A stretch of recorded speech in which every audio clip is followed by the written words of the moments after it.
El versículo 25 se liga con 1 Tesalonicenses capítulo 4 versículo 11 y 2 Tesalonicenses capítulo 3 versículo 6 al 12. El inconverso ladrón solía robar para complacerse.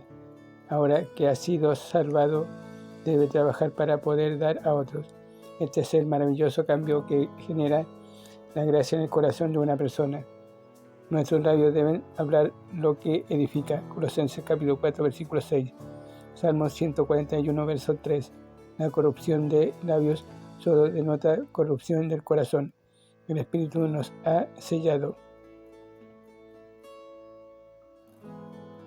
No debemos entristecerlo al permitir que estos pecados de acción y actitud estén en nuestras vidas.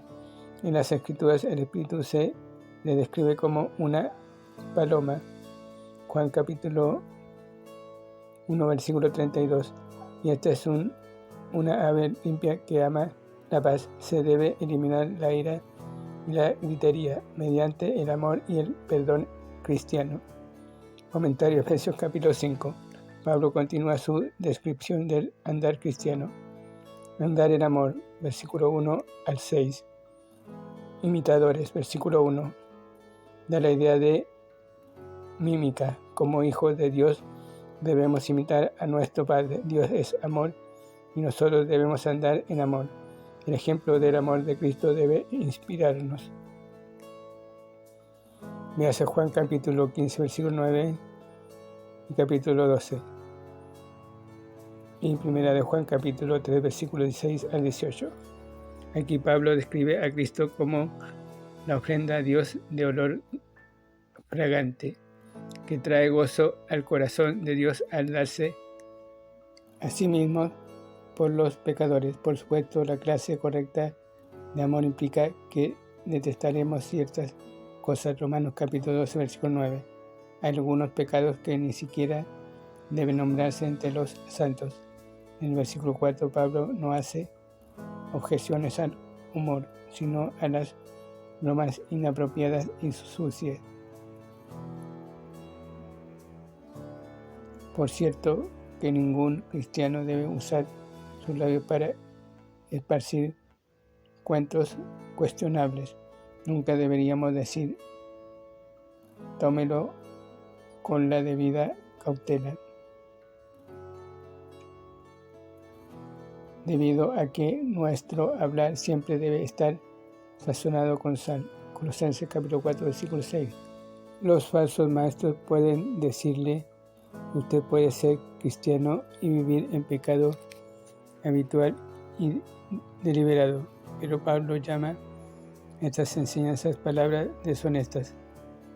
Compárense los versículos 5 y 6 con Gálatas capítulo 5, versículo 21, 1 Corintios capítulo 6, versículo 9 al 10, éramos hijos de desobediencia. Capítulo 2, Efesios capítulo 2, versículo 1 al 3.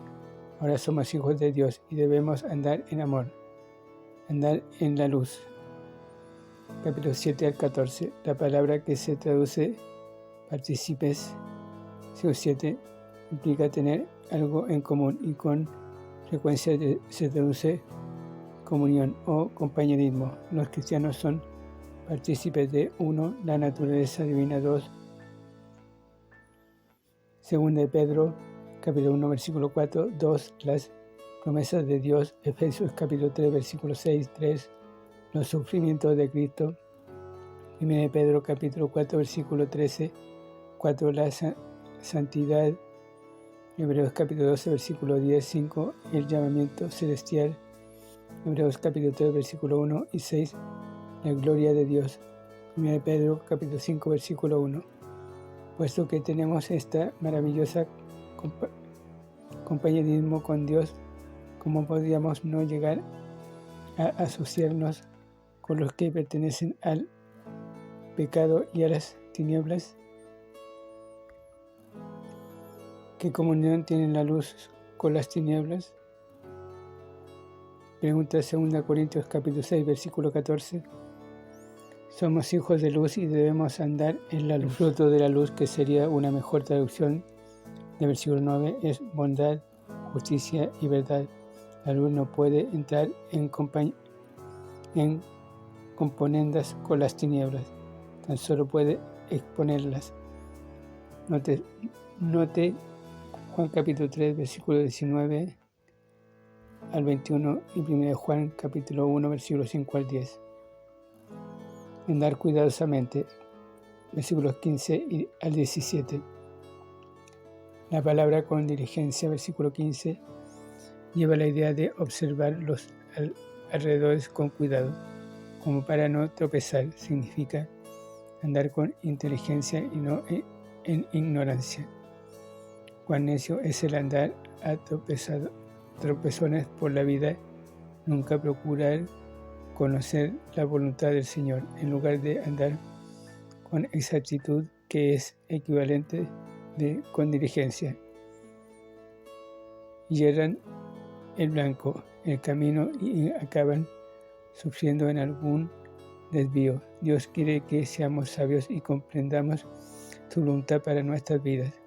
A medida que obedecemos su voluntad, aprovechamos las oportunidades, aprovechando bien el tiempo, versículo 16, y no desperdiciamos el tiempo, ni la energía, ni el dinero, ni el talento en lo que está fuera de su voluntad.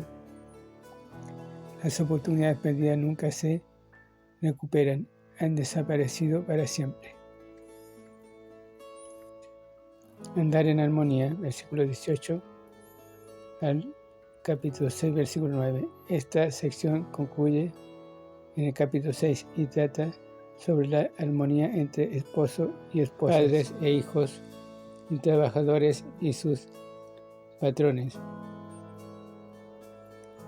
El secreto de la armonía en el hogar y en el trabajo es ser llenos del Espíritu. Tanto la unidad de la Iglesia como la armonía en el hogar dependen del Espíritu.